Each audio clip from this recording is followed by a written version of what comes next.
Okay, a quorum being present, the subcommittee will come to order. I'd like now to recognize myself for an opening statement. This is the third hearing that we've had on energy in the Americas since I've begun my chairmanship. I'm passionate about this topic because I firmly believe that energy is an important key to creating more jobs for the Americans and to helping our hemisphere achieve a better quality of life via electricity coverage, energy production, and benefiting from the resulting economic growth. In the past, the U.S. supported energy initiatives in the region through investment in the exploration and production of traditional energy resources, providing regulatory and technical guidance, and under the Obama administration, renewable energy projects. In fact, a congressional delegation led by me and Ranking Member Sears visited an extensive solar energy project in Chile. Today, I believe that the U.S. could do much more to prioritize hemispheric-wide energy security in our approach to the region. After all, the discovered and reportedly undiscovered energy potential alone is enormous. South America is home to a vast wealth of natural resources, including nearly 20% of the world's proven crude oil reserves and 4% of proven natural gas reserves. An effective use of such energy resources could result in more people having a higher quality of life through receiving electricity coverage, a higher number of jobs in needy areas, and greater investment from international companies into the communities where they do business. In addition, the energy landscape is diverse. Venezuela has the largest proven oil reserves in the world and the second largest natural gas reserves in the Americas. Significant oil and natural gas production is also occurring in Argentina, Bolivia, Brazil, Colombia, Ecuador, and Peru. Furthermore, the hemisphere produces the largest amount of hydroelectric power. Brazil is the world's second largest producer of ethanol and third largest liquid fuel producer, and Colombia is the world's fifth largest producer of coal. Chile also has the world's largest lithium reserves, and Argentina possesses one of the world's largest potential markets to produce unconventional hydrocarbons. Similarly, Argentina is also the only Latin American country that is producing commercial quantities of oil from shale deposit. According to the U.S. Energy Information Administration, in 2015, Argentina was second of 46 countries in terms of its undiscovered shale gas resource potential and fourth in its undiscovered shale oil potential. Such prospects offer multiple areas for greater partnership with our country, given the U.S. experience with shale and with the U.S. energy technology. In addition, Brazil's offshore pre-salt basins may be one of the world's largest oil finds. Recoverable volumes of oil reportedly are estimated at over 40 billion barrels. Combined with Brazil's other 18 onshore basins, Brazil's energy market offers huge promise for the country, the region, and expanding energy ties with the U.S. Likewise, Colombia and Ecuador and Peru also have significant oil and gas production, and Guyana reportedly possesses substantial amounts of oil offshore. This is in addition to what Paraguay hopes to do northern part of the country, what Chile hopes to do for furthering other energy sources such as solar in their vast sunny areas. Today's robust energy landscape in South America is made even more compelling for deeper U.S. engagement given recent political shifts in the region. Countries seem to be waking up to the realization that statist economic policies simply do not generate the kind of economic growth that they need. A change appears to be underway, and countries are now making reforms to advance free market-friendly energy policies and attract foreign investment. Argentina, Bolivia, Brazil, Colombia, and Peru have all made some effort to improve their respective regulatory structures. Moreover, South America has become a growing market for U.S. oil and natural gas exports.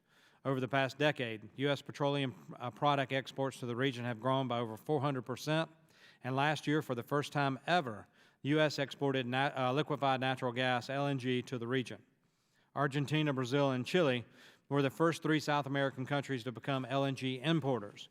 Furthermore, under U.S. law, the Department of Energy must prioritize exports of U.S. LNG to countries with which we have free trade agreements. This creates additional opportunities for expedited U.S. LNG exports to Colombia and Peru as well as to the Caribbean. Although the price of oil may remain low, energy prospects in South America are plenty. At a time when Venezuela continues to grow more unstable, threatening countries that depend on PDVSA for energy security, And as countries in the Middle East and North Africa continue their volatility, it is critical that the United States work with other energy-producing countries in South America to increase our energy security. The Western Hemisphere has vast energy potential.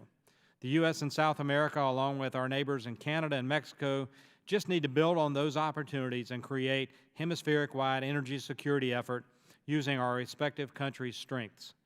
I won't ever forget the experience that Ranking Member Sears and I had last year when we visited the binational dam at Itaipu, the world's second largest hydroelectric plant jointly operated by Paraguay and Brazil. The spillways were open, and it was an incredible display of hydroelectric power. The region has an amazing opportunity right now with energy, and I look forward to what our witnesses will have to share on the subject. And with that, I will turn to the Ranking Member, Albio Sears, for his opening remarks. Well, good morning, everyone. Thank you to our chairman for holding this important hearing, and to our witnesses for taking the time to be here with us today. Today's hearing looks at both the opportunities and challenges towards enhancing our energy cooperation with South America. I believe integrating our energy interests in the region have been ignored for far too long. Though we often focus on the resources of the Middle East, it is worth noting that there are significant energy resources right here in our hemisphere. South America is home to a vast oil and gas reserves and possesses tremendous renewable energy potential. Venezuela is home to 88% of the region's proven oil reserves. In regards to non-traditional source of energy, Brazil is the world's second largest producer of ethanol after the United States. Engaging with the Caribbean is critical, especially when the petrodollars from a crumbling Venezuela are drying up, and the entire country is on the verge of collapse. Unfortunately, Maduro and his cronies have squandered the opportunity this could have brought to the Venezuelan people. Every day, we see the situation becoming more dangerous, with the Venezuelan people suffering at the hands of Maduro's authoritarian tactics. That is why I hope this new administration will build on some of the bipartisan initiatives Congress worked on during the last few years. In 2016, Congress passed H.R. 4939, the U.S. Caribbean Strategic Engagement Act. With the leadership of Ranking Member Engel and Congresswoman Ileana Ros-Lehtinen, this bill mandates that the State Department develop a strategy to support enhanced engagement with the Caribbean region.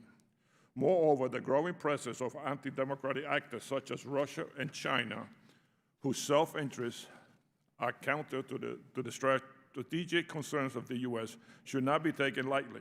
China pledged to increase trade with the region by $500 billion and foreign investment to $250 billion by 2025, seeking to boost their influence in the resource-rich region. Immediately following the election of President Trump, China released a white paper calling Latin America and the Caribbean a land of vitality and hope. The U.S. cannot fall behind, as the Western Hemisphere plays a critical role in our energy security. Our national security requires that energy policy be a central component of our foreign policy. Furthermore, we should build upon and expand our energy diplomacy efforts, mitigate Caribbean dependence on subsidized Venezuelan oil, and support the economic growth of the region in ways that are both relevant and practical to the needs of everyday people. No one single project or initiative is a cure-all for our energy security needs, and no proposal will satisfy everyone's need or alleviate every doubt. But we must continue to work with our neighbors to develop a beneficial energy policy for the region. I look forward to hearing from our panel on how we can address these critical issues. Thank you. I want to thank the Ranking Member, and I want to thank the witnesses as well for being here. I look forward to your testimony. Before we get started, there's a lighting system in front of you. You're given 5 minutes for your opening statements, and the lights will change from green to yellow to red. When it gets to yellow, start trying to wrap up. I'll be a little lenient with that, but we'll try to stay on schedule. Also, when we finish your testimony, we'll recognize ourselves, and I'll recognize other members for 5 minutes to ask questions, and ask that we try to stick to that 5-minute rule. So with that, The bios are in your information provided. I will not read those. I will just introduce the witnesses. We're going to start with Mr. Pinon for 5 minutes. You're recognized. If you will, there's a button that says talk. Cut that microphone on until it's red. There you go. Thank you. I would like to thank you, Mr. Chairman, and Ranking Member Sidis, for giving me the opportunity to underscore South America's energy potential and its contribution to a broader energy integration within the Western Hemisphere. My oral comments will be summarized in my written statement. The Western Hemisphere holds approximately 35% of the world's proven oil reserves, 49% of the world's undiscovered conventional oil resources, and 38% of the world's technically recoverable shale oil resources. Not as large, but very important and strategic within the regional context are the Western Hemisphere's natural gas reserves, representing 10% of the world's proven natural gas reserves, but 42% of the world's technically recoverable natural gas shale resources. It is the ability to monetize and produce these natural gas reserves that gives the Western Hemisphere a competitive advantage by being the second largest natural gas producing region in the world, as its liquefied natural gas LNG trade demonstrate. The challenge in Latin America, Mr. Chairman, is not the lack of oil and natural gas resources, but the host country's onerous contractual and fiscal terms and conditions, regulatory environment, and the lack of political stability and continuity that international oil companies need in order to invest and sustainably monetize and commercialize those resources. A good example is Venezuela, the world's largest holder of oil reserves, surpassing those of Saudi Arabia, but who's unable to develop its full potential as its production has declined from a high of over 3 million barrels per day to less than 2 million barrels per day. It is also important to highlight that these oil and natural gas resources are concentrated in unconventional deposits and frontier areas, making its sustainable and economical extraction challenging as advanced technology, high capital requirements, and operational know-how are critical for their development. The region's energy potential is not only hydrocarbon. As we stated, more than a quarter of primary energy in Latin America today comes from renewable, mainly from hydropower and biofuels. However, all countries in the region are developing other renewable energy sources such as wind, solar, and biomass electricity. I would like to address, Mr. Chairman, the importance of regional energy integration as the cornerstone to the energy security of the United States. Please note that I avoid mentioning the idealized concept of energy independence, since I am deeply concerned that the use of the term would lead us to a state of complacency, which would prevent us from recognizing external threats and risks to our energy security, a much broader and strategic concept. The United States needs to support the building of infrastructure and logistic assets which will allow us to monetize and commercialize the Western Hemisphere's crude oil, natural gas, refined products, and electric power potential. We should look at the Western Hemisphere as an integrated, interdependent, and self-sufficient energy market, which would provide the United States uninterrupted performance of our energy infrastructure and the ability to react quickly to changes in supply-demand disruptions. Despite the 70% increase in domestic crude oil production since 2008, the United States still imports 49% of the crude oil it refines. Canada and Mexico constitute approximately half of all U.S. imports, with an additional 18% coming from South America. In 2016, the United States exported over 5 million barrels of crude oil and refined products, of which nearly 50% were destined to Latin America. The U.S. largest fuel customer in the region is Mexico, with approximately 33% of total U.S. refined product export, followed by Brazil, Colombia, and Ecuador. This new regional trade pattern is expected to continue, since declining refining capacity in Latin America makes it unable to meet its growing demand for clean transportation fuels. U.S. Gulf Coast refineries operating at 90% of utilization today have become the de facto oil refining center for Latin America. In conclusion, Mr. Chairman, I would like to briefly address the current situation in Venezuela, as I believe that U.S. imports of Venezuelan crude oil and the operations of the U.S. refinery subsidiary Citgo could be threatened by external and internal events as a result of the political and economic crisis that Venezuela faces today. The U.S. government should be ready with contingency plans on possible short-term alternatives on how to replace Venezuelan imports until the free market finds its own solutions, just like it did during the 2003 Venezuelan oil strike. As a casualty from the possible collapse of the Venezuelan government is Cuba, who depends on Venezuela to meet its oil imports. The island already is beginning to identify and diversify its oil supply sources, and it seems that Russia could play the same supplier role as it did during the Cold War period. Thank you very much, Mr. Chairman and members of the subcommittee. I look forward in answering any questions that you might have. Thank you so much. And now Ms. Visidi will be recognized for 5 minutes. Thank you. Thank you. I'd like to thank the committee and subcommittee chairman and ranking members and the Pull that microphone over just a little bit. Thank you. Thank you, and I'd like to thank the other committee members for the opportunity to be here today. My testimony will focus on the energy landscape in South America, the importance of U.S. investment in oil and gas and clean energy in the region, and opportunities for energy and policy engagement between the U.S. and South American countries. South America is a growing and important destination for energy investment due to abundant natural resources, growing markets, and favorable policy frameworks in several countries. The continent holds massive oil and gas reserves from the Orinoco heavy oil belt in Venezuela to the Vaca Muerta shale play in Argentina. There's also abundant potential for renewable energy, including hydro, wind, and solar. South America has large domestic markets with rapidly growing consumption of oil for transportation and soaring demand for electricity. Many countries have recently become more open to energy investments, enacting market-friendly policies and regulatory reforms to attract private capital and international expertise.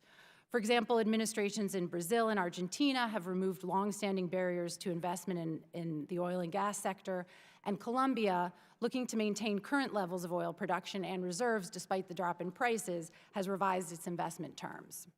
Several South American countries also offer strong incentives for renewable investment, such as wind and solar auctions, renewable portfolio standards, and favorable financing. Chile joined Brazil as one of the top 10 renewable energy markets globally in 2015, almost doubling its share of renewables investment from 2014, and Argentina held its first 2 renewable energy auctions late last year. There are, however, exceptions to this generally more favorable investment climate in South America. Venezuela, marred by political upheaval and an economic crisis, has seen a sharp decline in production and investment. Oil output declined by 235,000 barrels per day in the first 3 quarters of last year, and it will likely drop below 2 million barrels a day by the end of this year. As a result, countries in Latin America and the Caribbean that have relied on imports of crude oil and refined products from Venezuela have turned to alternative oil suppliers and replaced oil with natural gas and renewable energy. Exports of Venezuelan oil to key partners like Jamaica, the Dominican Republic, and even Cuba have declined considerably. U.S. investors and companies are key partners in developing energy resources and supplying markets in South America, thanks to the human, technological, and financial resources of rapidly growing oil and renewable energy industries here, as well as proximity to other countries in the hemisphere. U.S. investment in energy brings multiple benefits to the U.S. and South America. For South American governments, oil exports to the U.S. market provide a critical source of revenue, and the development of energy resources is an economic driver for prosperity in the region. Investment in renewable energy also brings environmental benefits. South America has the cleanest electricity matrix in the world, although several large cities face local air pollution due to heavy traffic and weak fuel efficiency and fuel quality standards. For the United States, energy investment in South America also has the potential to generate investment revenue and employment in our country. Foreign investment also facilitates energy trade integration between the U.S. and its neighbors in South America. The U.S. relies on South America for almost 20% of crude oil imports, and South America is emerging as a key market for U.S. LNG. However, U.S. companies are by no means the only players, and if the U.S. cuts energy ties with South American countries, other actors will likely gain influence. China is a leading investor in oil and gas in many countries and is making inroads into hydropower and other renewable energy development. Russia is also increasing its stake in Venezuela's oil industry. Chinese and Russian engagement in the region is driven by geopolitical as well as commercial interests. While most U.S. investment in South America's energy sectors has been market-driven, policy has also played a role in promoting energy integration and cross-border investment. U.S. government initiatives have helped improve investment climates, create commercial opportunities for U.S. companies, and facilitate clear and consistent investment rules. Collaboration on energy issues, in turn, helps bolster broader economic, political, and security relations with South American countries, many of which serve as key allies for the United States and cooperate on a range of issues, from immigration to counter-narcotics. Therefore, it's important that the U.S. government engage with Latin America on energy policy issues as part of broader bilateral relations. Strong diplomatic and economic ties, including free trade agreements, are most important and provide the foundation for energy trade and investment between the U.S. and South America. Within the energy sector, I would briefly highlight 2 areas of potential and important engagement. In the oil sector, the U.S. should support reforms that enable private investment and continue to engage in regulatory cooperation, including for shale development in Argentina and offshore in Brazil and Colombia. And in clean energy, I think the U.S. should support clean transportation with countries like Colombia, Brazil, Argentina, and Chile, because sustainable transport is a major challenge for these countries, given the large degree of urbanization, rapidly growing transportation needs, and air pollution issues. In conclusion, given the importance of U.S. energy relations with South America and the rest of the hemisphere, it's critical to maintain energy policy engagement with U.S. allies in the region. And that concludes my oral testimony. I look forward to the opportunity to respond to any questions or comments you may have. Thank you so much. Mr. Bordoff, you're recognized for 5 minutes. Thank you, Chairman Duncan, Ranking Member Series, members of the committee. Thanks for the invitation to be here today. Certainly hard to survey all of South America in 5 minutes, and so you have somewhat lengthy written testimony given the importance of this issue. Hopefully that'll be helpful to the committee, but let me just summarize a few points in the 5 minutes that I have. As you've already said, Mr. Chairman, and the other witnesses have said, South America plays a key role in global energy supply, trade, geopolitics. It's a net exporter of hydrocarbons. Venezuela has what may be the largest crude oil reserves in the world. Brazil alone could add well over 1 million barrels a day of oil supply over the next 5 years, which may be crucial to keep a lid on oil prices, notwithstanding the low price environment that we're in today. And Argentina, as you've said, may be best positioned to replicate the shale revolution that we've seen in the U.S. South America also plays a leading role in clean energy technologies. The region produces more than 60% of its electricity from hydropower, along with rapidly growing solar and wind in different parts of the region. Although the impacts of climate change, it should be noted, including more frequent droughts, are actually threatening that clean energy resource of hydropower. So South America is acting to scale up its clean energy sources in lots of different ways. South America is especially important, I think, for the U.S. because it's such a key energy trade partner with the U.S., and that's only growing. 2 of the 5 largest sources of crude oil imports to the U.S. come from South America. It's also a growing market for U.S. energy exports. As we've heard, over the last decade, the U.S. has gone from the largest importer of refined petroleum products in the world to the largest exporter of refined petroleum products in the world. And about a quarter of that goes to South America. Because South American countries have failed to invest in refining, in effect, despite their very large oil reserves, in effect, South America is sending its oil to the U.S. for us to turn into the useful products people want, like gasoline and diesel, and then we send that back to South America. We're also sending some oil to South America after the U.S. lifted its crude oil export ban, often used for blending as diluent with the heavier crudes that they have. And then Latin America has emerged as a key market.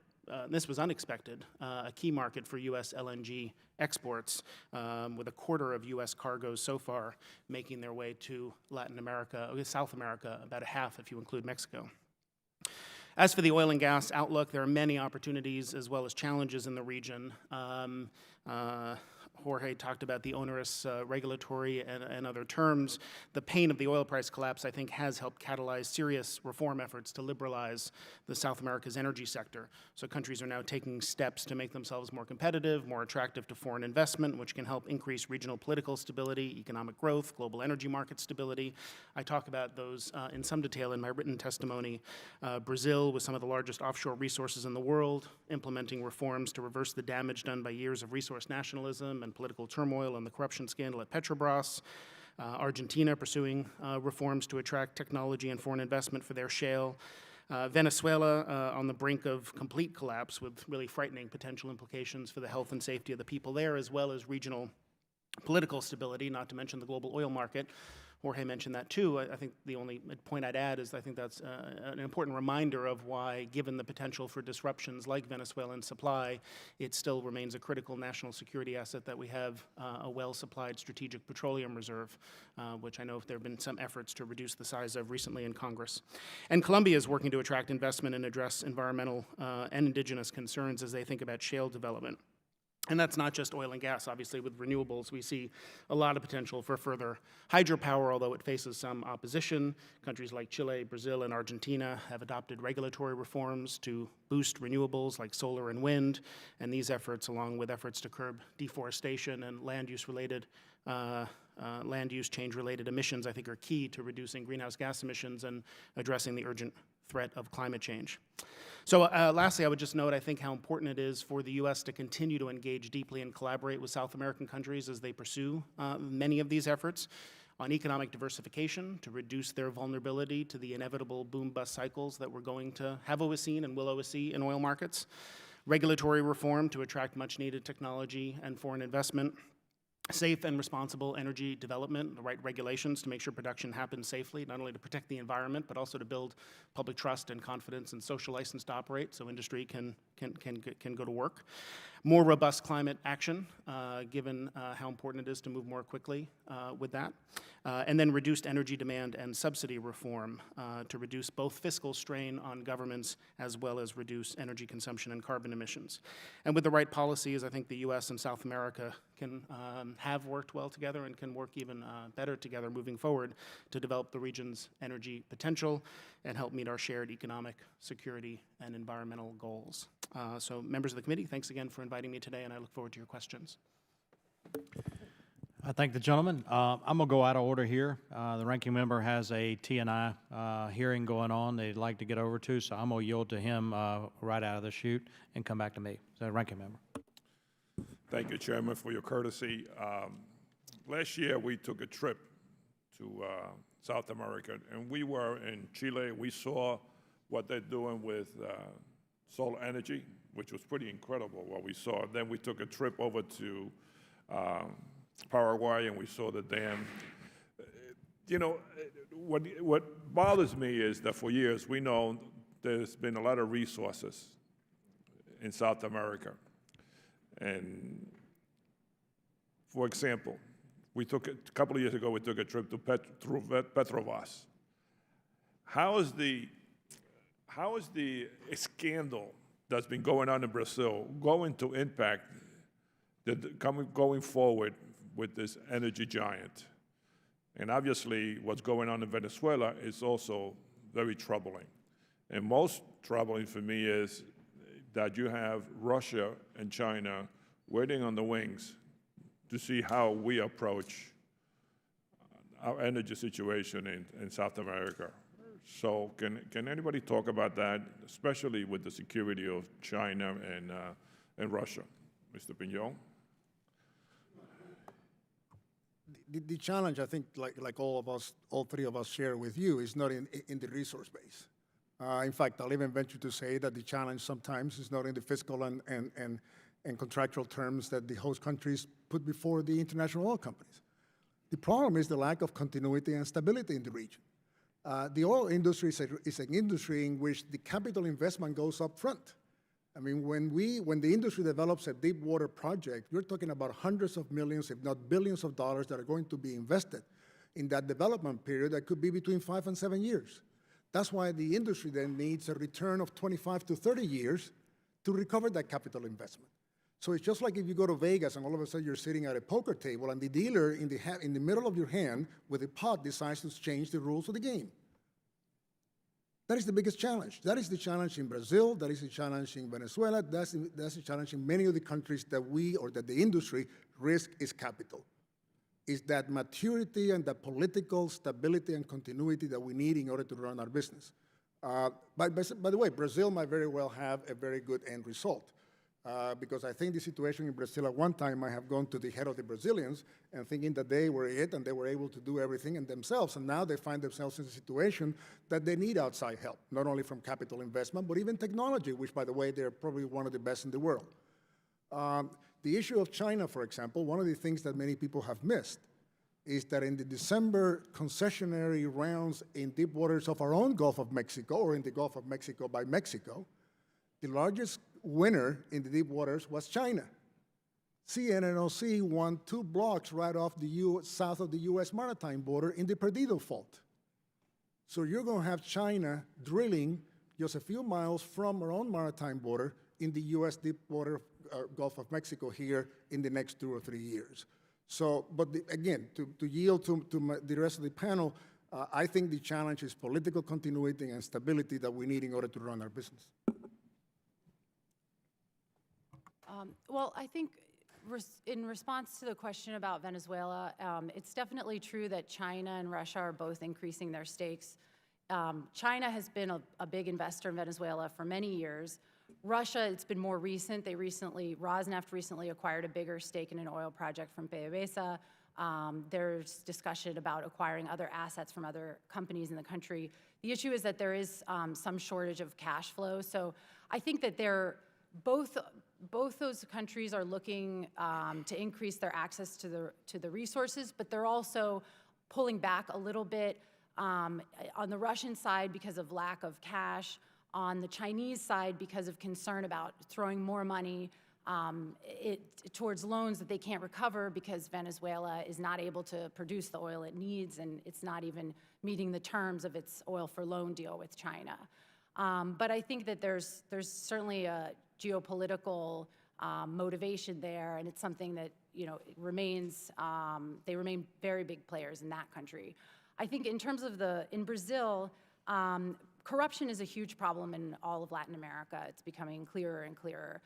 I think that from the industry's point of view, the corruption scandal is really not, just speaking in kind of technical terms, is not the biggest issue. The real problem for Brazil is that Petrobras has massive debts, limited sort of managerial capability, and had too much responsibility just to manage so many projects, and it really needs investment from the private sector. The tour that we took, you would think that they were ahead of everybody else in managing a project. In Brazil? In Brazil. And can you just talk a little bit before? Yeah, I don't have too much to add. I agree with what's been said. I think, so it certainly is true that Brazil has had onerous regulatory rules like local content requirements and other things, and Petrobras is financially crippled by the largest debt burden in the global oil industry. It is worth noting that Petrobras's new CEO has developed a strategic plan to restructure the company and reform its policies, deliver more accountability and transparency, and the government has introduced wide-ranging regulatory reforms to attract more foreign investment. And so these are promising, and they're helping to increase investment, but more certainly needs to be done. I think the U.S. Can help with that. And this is important not only for economic development and for the financial health and stability. My time is up, and I don't want to abuse the privilege that the chairman gave me. Okay. Let me go first. I thank you. I want to thank the ranking member and now recognize myself for 5 minutes. I talk a lot about quality of life and opportunity for improving the quality of life that electricity brings. And I think we miss that as a talking point, and especially on the Republican side, but how electricity can improve the quality of life of so many people, whether that's through just being able to heat and cool their homes, be able to have screens on the windows and windows in the windows that aren't open at night to keep the mosquitoes out, and cooking food that's fresh from a refrigerator and not worried about spoilage. I mean, there's all kinds of things. So not saying that that's a huge issue in Latin America, but it is in some areas. So, I like what I'm seeing in Latin America with regard to energy production, energy research, energy exploration. And we've seen some tremendous projects, such as the solar project I mentioned and the ranking member mentioned in Chile, also the hydroelectric dam that was pretty impressive there. But also understand the environmentalists don't want to see more hydro in Patagonia, and tremendous resource for hydro in Latin America. But then you've got this ecological balance on what you do in pristine areas like Patagonia with energy production. So, they're facing their own challenges for energy as well. There's an anti-fracking movement in South America as well as we see here. So they have some challenges. Let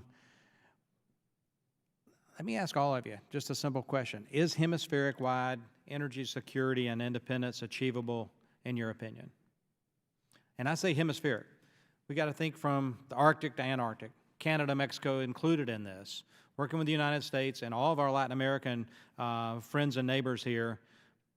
Is that achievable? Because if it is, to preface the question, if hemispheric energy security and independence is achievable, that changes dynamics in the Middle East with regard to our dependence on those sources of energy. So, is it achievable or not? Yes, it is, and the way that we look at the UT is that we divide the region, the Western Hemisphere in 5 regions. The challenge that we have sometimes is we think that the whole Western Hemisphere can all of a sudden hold hands and sing Kumbaya, and that is highly unlikely that it will happen. What we have done is that we look at 5 producing and consuming regions that we think that then there can be a sub-regional cooperation in the Western Hemisphere. The Southern Cone, Argentina and Chile, Brazil by itself, the Andean group, Peru, Bolivia, Colombia, and Ecuador, what we call the Greater Caribbean, which is the whole Caribbean region, including northern South America, and then North America. So we, from the strategic point of view, when you do your long-term strategic work and scenario planning, you have to do it from a regional point of view. But yes, I don't think it is highly unlikely that the region, the Western Hemisphere as a whole, could ever accomplish some sort of strategy in energy. Regionally, yes, we can. Ms. Visidi? I think that energy security for the region is achievable. I think oil and gas and electricity face very different issues.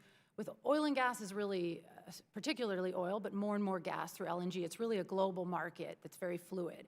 So I think the most important thing is to have open market policies, exports and imports, with limited restrictions so that you can really send oil and gas to the places where it's most needed.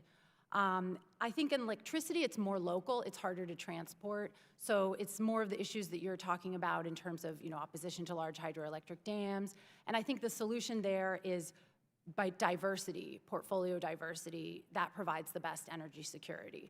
And it's more about what reforms need to be made in those countries, but I also think there's an opportunity for electricity integration, in some cases cross-border transmission lines, especially in places like Central America. That can really help a lot to contribute to energy security. Yeah.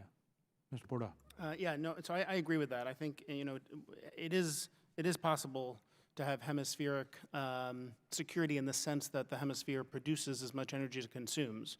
I don't know that that necessarily means that we've achieved security and independence, because these are globally integrated markets, and if there's a problem in the Strait of Hormuz or somewhere else, we're going to see prices at the pump go up, because global oil prices will respond regardless of where we got our energy from. And the risks to supply, as we heard with regard to Venezuela, are not only from, Middle East or other suppliers, they can be from hemispheric suppliers as well. So I think security comes from being more open, being more integrated into global markets. If we have a problem with Venezuelan sources of oil supply, we can import crude from somewhere else. If there's a problem with our refineries because of a hurricane or something else, we can bring in product and gasoline and diesel when we need it. And that's true for LNG too. If it makes sense for markets to bring LNG to South America, that's great. But I think if prices rise again in Asia, and it makes sense for US LNG to head to Asian markets or Eastern European countries to help them diversify away from Russian natural gas, then that makes sense too. Achieving energy security is not only about where you get your energy from, but about having a diversity of sources of supply and also reducing your dependence on any one source. So energy demand reduction measures are important too. I think you're all correct. I look at it like this. You've got, in the U.S. and Canada, you've got a lot of oil, whether oil sands or it's the Bakken, and we've got the refining capacity to handle that type of oil. In Mr. Castro's area in Texas, you've got natural gas, you get gas pipelines going to Mexico. Those gas pipelines continue to extend down through the Isthmus in Central America. You've got Panama as a great hub for LNG distribution across Central America and South America. You've got Yoho's district in Florida that wants to be an LNG export terminal hub for the Caribbean and the Caribbean nations and lessen their dependence on PDVSA and Venezuela in general. But if you take it in a broader sense, Venezuela oil comes back online, you have a stable government there, their oil and natural gas reserves come online. That's a game changer for the hemisphere as well. And then some of the things we've talked about, electricity generation with hydro and solar and other things in Latin America that we're seeing, but also the coal, the natural gas, the oil that is abundant there, whether it's through Petrobras, assuming they get their act together and that comes back around without all the graft and corruption and everything that they're dealing with there. Good public policy with regard to the market solutions that President Macri is bringing in Argentina. So attracting foreign investment, I guess, is what I'm saying in that regard. I just think there's a tremendous opportunity for us if we think hemispherically, working together. Then the things in the Middle East, the things that OPEC want to do with the spigot aren't quite as important. I get what Mr. Bordoff is saying. It is a global supply. Energy, whether it's gas or whether it's oil, is traded globally, and demand and supply is dictated by global demands. I get all that. But just trying to think outside the box hemispherically and what we can do to change some paradigms and change some dynamics with regard to the Middle East is important. We touched on Petrobras. That was another question I had, but I do want to ask about Colombia real quick. So Colombia has in the north, I guess northeast, good oil reserves, but the FARC has been an issue with regard to transporting that oil across the country so that it can be either shipped or refined. They've blown up the pipeline, the major pipeline there a number of times. FARC's not an issue anymore, according to the peace agreement. Is that pipeline still a target for other terrorist organizations within Colombia? And does the peace agreement in Colombia play a positive role in energy development in the country of Colombia? And I ask you that because we plan on visiting Colombia, and I would love to talk with them about this as well. And in fact, I'm seeing the President Santos tonight. I'd love to have this conversation. So the FARC agreement, how that may play into energy, if one of you want to answer that now, just open it all three of you. I could answer that.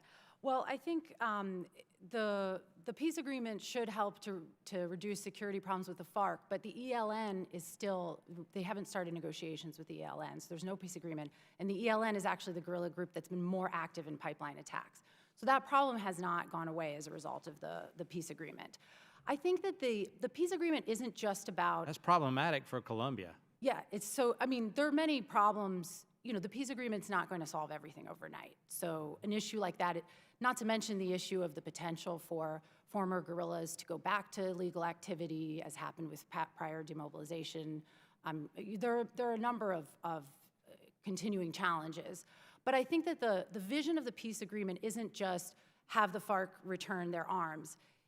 It's about a broader rural development. It's about getting the state to places of the country that it didn't have a presence before, and integrating poor people into the system of the country. And it's not just the direct combatants. There's also a large number of people, militias affiliated that are not necessarily taking up arms. And all those people need to be integrated into society.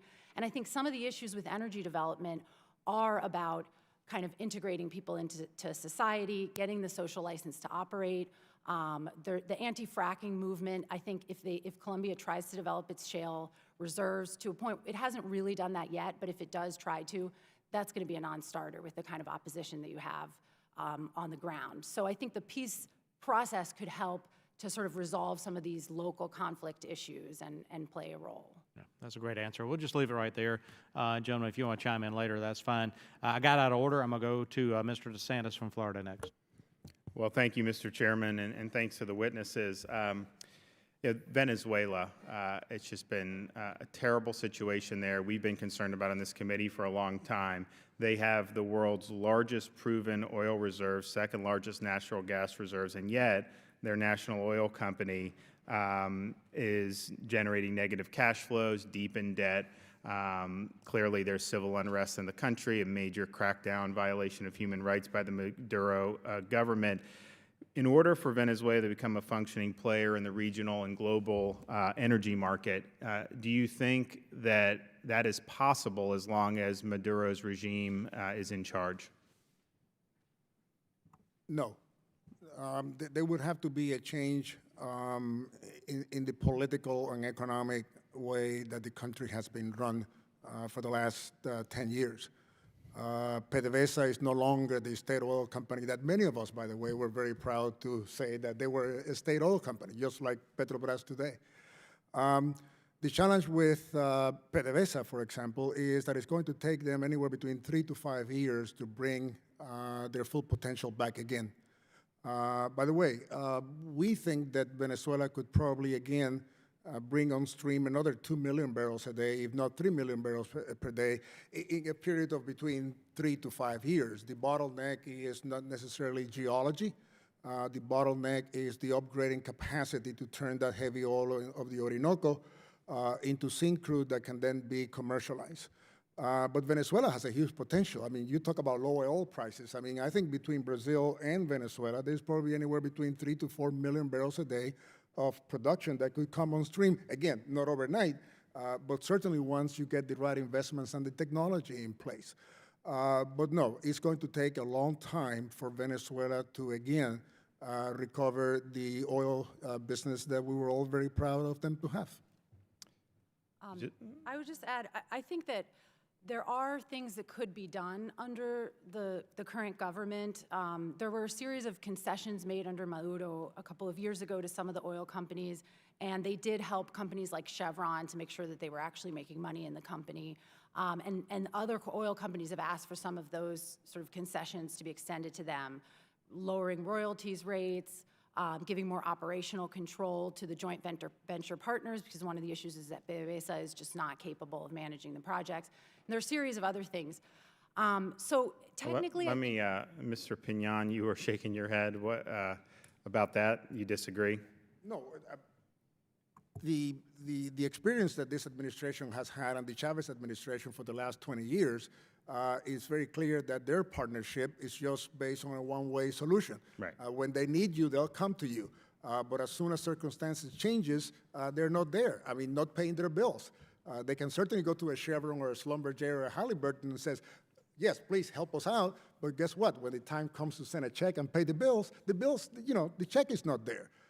So no, my position is that within this administration and this regime and this political and economic model, the oil industry in Venezuela cannot grow to its full potential. Yeah, and I agree with that. I mean, I think that I think you're exactly right about the potential, and you wonder, you almost have to try to mess this up. And I think it's just this socialist model is just so flawed that here we are.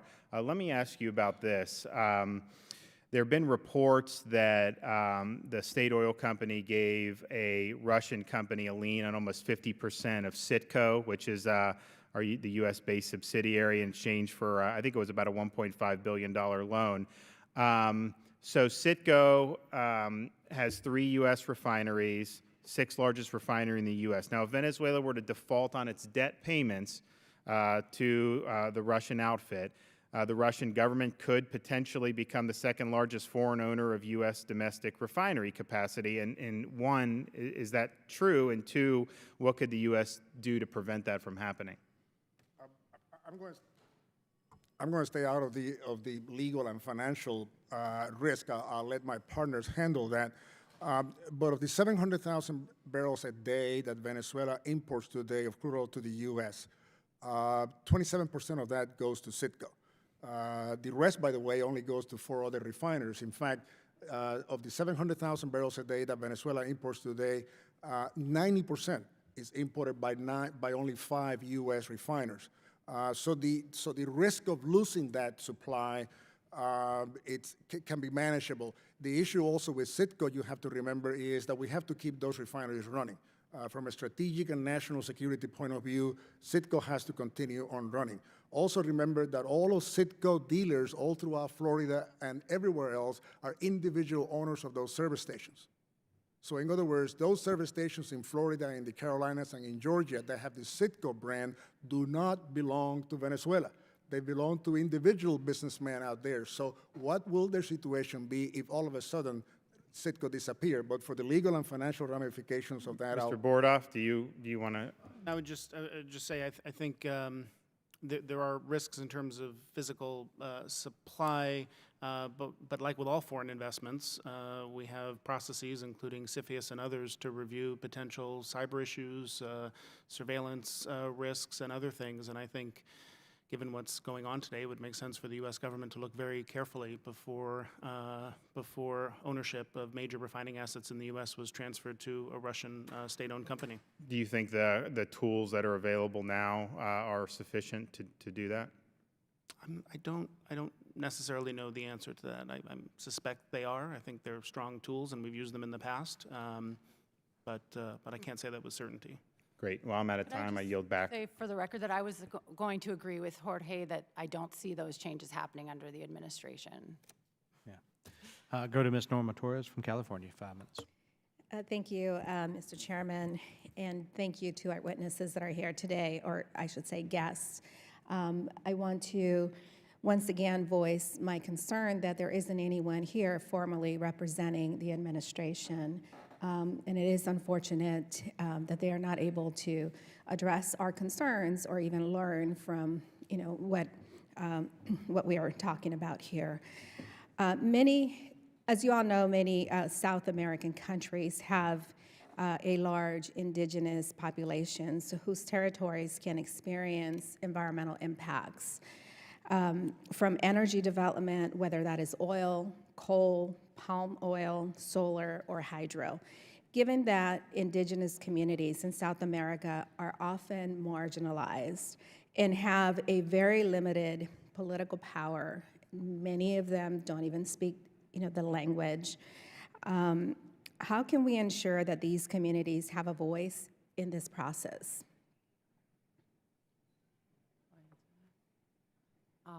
Well, I think that there are processes in various countries. A lot of them have signed the ILO 169 Convention on Prior Consultation. So there are legal processes in place to discuss energy projects and other types of infrastructure projects with indigenous communities. I think in many countries, the issue is kind of legal clarity, the implementation, having enough government resources and staff to actually make sure that they're there doing the dialogue that they need to do in every country, clarifying. The ILO convention doesn't give indigenous communities the right to veto projects. These are national issues as well as local issues. And so there's a lot of confusion about who really has the right to make the decision. And I think that more could be done to really clarify the process, put more resources toward making sure the process that's on the books legally is actually implemented correctly. The original people, of those communities or those countries are often relocated. Rivers are blocked or they're dammed. So they suffer quite a great deal, and they're not being paid, for the loss of the resources, in many cases. That is a concern that I think that, moving forward, from our perspective, we need to be more careful on how we are impacting communities for the sake of, helping these countries make a little bit of money. As you know, Venezuela is blessed with a vast oil reserves. It should be one of the richest countries in the Western Hemisphere. Instead, it has become one of the poorest countries in the Western Hemisphere. People are dying in Venezuela. They're dying in the streets because of lack of access to medicine and food, or simply from voicing their concerns and appealing to their government. I would like to ask all of you, why do you think Venezuela has been so unsuccessful in turning its oil reserves into prosperity for its people? And what can other countries in the region learn from Venezuela's experience? If we're going to invest in a particular region, how can we ensure that the money that we are investing is being used properly and that there is transparency in this process?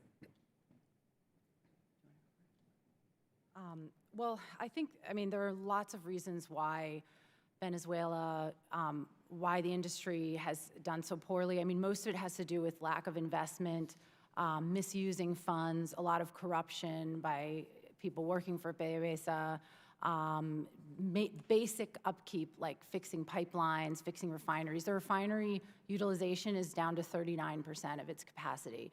A lot of it has to do with misuse of funds, I would say. Also diverting funds to things that have nothing to do with the oil business. You can only do that to such an extent. But I think it's really kind of the political and management issues of the country that led to that. And so I guess that's the lesson for other countries is, you know, you have to have a sound system of institutions and transparency. A stable government. There's an English word that is called stewardship.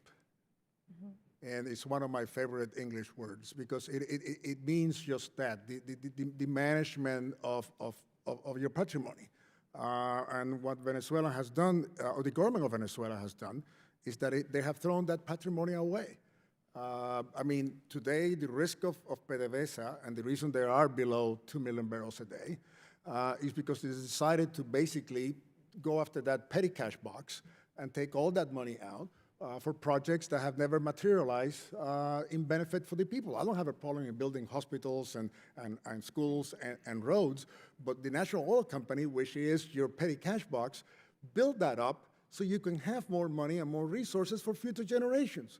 And they did not. They basically stole and raided that cash flow box, basically to benefit short-term just for political gains. That's where their problem is. Mr. Bordoff, I'm sorry, I'm out of time. So, in 10 seconds, I would just note that while this is one of the worst examples, it's by no means the only. And in energy studies, you know, the issue of a resource curse is well documented and well known. Resource nationalism, mishandling of resource wealth. You can go to Nigeria and lots of other places. So it is a really hard and challenging issue to address. And I wish there were more exceptions to that rule. There are a couple, but not many. And it's an important lesson for countries like Guyana and others that are going to have new oil resource wealth coming to try to avoid some of those pitfalls. Yeah. I want to thank the gentlelady for a question about the indigenous populations, and hope to take a delegation to Peru. And when I was down there with Ed Royce, Chairman Royce, in 2013, one of the big issues is property rights, especially in the indigenous villages where the chief determines who lives where and who owns a property, but they don't have any property records. Having good property records of deed of ownership and fee simple and what that bundle of rights is, who owns those minerals, those sort of things, play into that. And I think that would be, if you're traveling with us, I believe, I think that would be a good topic of discussion, and I'll try to make that happen because it's very informative. I'm going to go now to the gentleman from Florida, Mr. Francis. Thank you. Thank you, Chairman Hunter. Chairman Duncan. I'd like to just make one comment about the question of Venezuela's refinery in relationship with Citgo. As you know, the heavy oil refineries are very limited in what they can do, which reduces the risk that we have by Rosneft having the lien on the asset. Fortunately, it'd be a whole lot worse if it was Baytown Refinery for Exxon or Bayonne, New Jersey, instead of Corpus Christi, Lake Charles. But neither here nor there. With some personal experience in the area, I would take a little issue with Ms. Visidi's comment that FARC has not been a problem with pipelines, having had them blow up several of mine in Putumayo. And I like the comment here. I'd like to ask... Mr. Rooney, could you pull that mic over a little bit? Just I'd like for the to ask recording. Mr. Bordoff, he made a couple of very good comments in his statement about both the unconventional resources in the Upper Magdalena, Mono-Arana field, and then the business about the FARC, to continue the chairman's question as to the pros and cons of the FARC deal and how it might affect production, particularly in the area I'm familiar with down in Putumayo, where we have to take our oil over to Ecuador to get it out of there nowadays. So, sorry, that was for me? Yeah, the question about the Middle Magdalena unconventional and about the FARC in Putumayo. Enormous resource potential in Colombia, and Colombia's gas production has been declining and its import dependence has been rising. So if it can take advantage of those domestic resources, that would make economic and energy security sense. I think the peace agreement, the widely hailed, rightly hailed, has been beneficial to attract foreign investment, to make the country more attractive for companies to come in. But I think I noted in my testimony that FARC and ELN have opposed foreign investment and now will be incorporated into the political process. So one question is sort of how that plays out and whether it has any impact.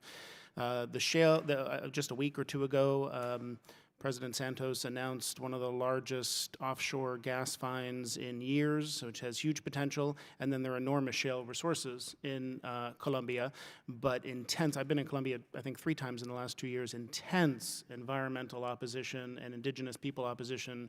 Shale is fracking is very controversial here in the US. It is intensely controversial there. So if they're gonna develop that resource, it is gonna be difficult, but very important that government and industry work collaboratively to engage with local communities, address their concerns, have a very collaborative process, make sure that they have strong rules for safe and responsible development in place to build public trust and confidence that you can develop shale the right way. And I think we can provide help and technical assistance in that, and we can show evidence and historical experience in the U.S., not that there's zero risk. Of course there's risk when you develop any hydrocarbon resources, but with the right level of government But you know that the regulation. first 2 horizontal wells in Colombia, in Mono Araña, were done with no environmental damage and no problems at all. Well, I mean, I think that's the point I was making, that I think we can demonstrate a long experience now in the U.S., as I was saying, not that the risk is zero, but with the right regulations, the right practices, if you operate the right way, you can develop shale resources responsibly. Can I ask one more question, or is my time up? One more? I'd like to ask Mr. Pinon about Mexico, because you mentioned it obliquely in your testimony. You know, we have the lifting contracts in Burgos and Pirineo and some of them down south, and Cantarell's about empty as a basin. So how do you feel about the potential reforms that President Peña Nieto's put in and the opportunities for private capital to work with Pemex? The results of the first week of December 4th concessions were very transparent. When you have BHP paying excess of $600 million for the farm out of Trion, when you have Chevron joint venturing with Pemex in one of the Perdido fault, and when you have companies like China CNOOC also going after 2 of the major blocks along Perdido, will tell you that the geological potential of Mexico's Gulf of Mexico is huge. We have known that at UT, by the way, for a long time because of the geological work that we have done in the region. The issue is going to be what is going to happen with a possibly López Obrador administration coming in 2018. We think that he's probably going to be another Lula, an individual that when he comes into office, we're wondering what's going to happen, and he's really going to surprise some of us. Maybe I'm hoping for that to happen because of the potential that Mexico has. Yeah, we were pretty scared last time when he almost won. Yeah, couldn't agree more. Right. Could Thank I you, Mr. respond Chairman. quickly to the Colombia question? I think, I mean, to clarify, the ELN has traditionally been the group more active in pipeline bombings, and they're not a signatory to the peace process, so they Right. continue to They be a haven't threat. been in it yet. That was just my point, and I think also you bring up a really important point about opening up new areas of the country that were off limits because of security reasons, Putumayo, also Arauca on the eastern coast. This is another way that the peace process brings opportunities for developing energy resources. Perversely enough, the peace process worked adversely to the producers working down in Putumayo because as they needed to show that they were a tough negotiating partner in Cuba, they doubled down on the poor folks trying to exploit oil in Putumayo. Thank you. I thank the gentleman. We'll go now to Mr. Espaillat for 5 minutes. Thank you, Mr. Chairman. Certainly, I concur with the witnesses, and I thank you for your testimony, that the political instability in Latin America and the Caribbean has been a major hurdle for economic development in general, particularly energy interdependence, and the advancement of even renewable energy in the region. And not since perhaps the Kennedy administration and its Alliance for Progress have we engaged in real proactive work with the region. We sort of like turned our heads. We fell asleep at the wheel. We have this attitude of benign neglect for the region that has allowed for these new scenarios to develop, which are have contributed to adverse relationships with the United States. And so for many years, we have not engaged that region substantially and in practical terms. And as a result, we saw the development of very adversarial relationships in the region vis-a-vis the United States. And in fact, we saw the Chinese and the Russians, Iran, and even radical groups like Hezbollah establish themselves right in the region because of our benign neglect. So my question is, how do you see the Trump administration's divestment from the State Department and Foreign Affairs and sort of like a continuation of this very benign neglect attitude contributing to the continued instability of the region as it pertains to energy? Well, in fact, I think all three of us mentioned it. I think the best test case that we're going to have in near term is Guyana. And if there's a place that we ought to focus on, both diplomatically and with all of the other resources that we have, it's going to be Guyana. Guyana is about to find a major offshore discovery. They're going to about to monetize it, and that country is not ready for it. And if we want to begin from a root position to help a country, survive this curse that they might very well have of finding oil, is going to be Guyana. And the role of the State Department is important, and the role of the Department of Energy is also very important. So I would encourage this committee, really, that if you want to have a test case, if you want to have a poster child program for the next 5 to 10 years, I think Guyana would be it. But yes, the involvement of the State Department, the involvement of the Department of Energy and other U.S. government agencies in developing capacity for a lot of these countries is very important. Well, as I said in my opening remarks, I think that the energy engagement is extremely important, and I think it should be continued. And it's not just the benefits of these specific initiatives, such as technical initiatives that might help countries in South America to develop resources or help Central American, Caribbean countries to improve their regulatory frameworks and find diverse supply sources.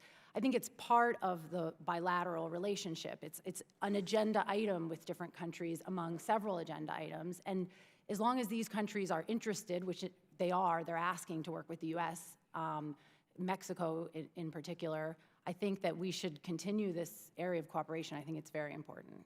I would just quickly add, I think everything we've talked about this morning should be a reminder that very sharp cuts to the State Department budget will be self-defeating for U.S. national interests. It's in our interest to collaborate and cooperate with countries in South America and everywhere else, and to have energy production, safe and responsible production, stability, political stability, and opportunities for U.S. companies to operate there. So as one example, the Bureau of Energy and Natural Resources at the State Department, I think, has done very, very useful work to help countries technically and to partner when Mexico is opening up its energy sector and in other ways, both on hydrocarbons and on clean energy sources.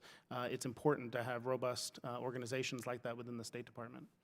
Just for the record, I think I can say safely, Mr. Chairman, that this committee has a bipartisan position in support of full funding for the State Department, and that we continue to provide the tools for diplomacy and other efforts to continue to move forward. One final question real quickly on these South American partners. These countries have signed on to the Paris Agreement, and there are very deep concerns for the environment in these countries.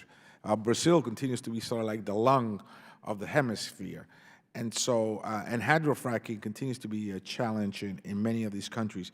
How do you see our potential to withdraw or at least distance ourselves from the Paris Agreement to impact the relationships that we have with these 12 independent nations of the regions that have signed on to the Paris Agreement? Well, I'm glad you raised it. I mentioned climate change a few times in my oral testimony, and I think South America is especially vulnerable to the impacts of global climate change. Public opinion survey shows it's the region of the world that where the public cares most intensely about the problem of climate change, and I think that's partly because they're seeing the real-world effects of it. Bolivia experienced the longest and deepest drought in history, triggering a state of emergency. We've seen hydropower affected in other places. I think it is most likely that U.S. domestic policy action to address climate change will proceed at a slower pace with this administration than may have otherwise been the case. But staying with having a seat at the table, I think as Secretary Tillerson put it, as part of the Paris Agreement, I think makes good sense for the U.S., both so we continue to be part of this. This process is going to go on a long time, and political parties may shift in the future, but also because it does provide continued confidence to other countries to move forward with their own efforts. Thank you, Mr. Chairman. Yeah, I owe you some extra time from a previous committee hearing, so I'm always going to be lenient. I want to thank the witnesses. Y'all have been fabulous. This has been a great topic for us to discuss. It's something that we're going to continue talking about, because I think about United States and Colombia with Plan Colombia and how our countries really became closer over a certain aspect, and then led to free trade agreements. And so I think energy is a segue to a much stronger relationship with the United States and the other Latin American countries, but also all across the hemisphere, as a segue to closeness here in this neighborhood, so to speak. So I look forward to discussing these type issues with leaders of those South American and Latin American countries. And so with that, I will just say that pursuant to Committee Rule 7, members of the subcommittee will be permitted to submit written statements to be included in the official hearing record. And without objection, the hearing record will remain open for 5 business days to allow statements, questions, extraneous materials for the record, subject to the length limitation of the rules. There may be additional questions that members may have. They may submit those in writing. I would ask the witnesses to just try to answer those if you can. That's rare, but just due to other hearings around the Hill today, some members may not have been able to make it. I want to thank you again. I want to thank the committee members for their input and activity here today. And with that, we will stand adjourned.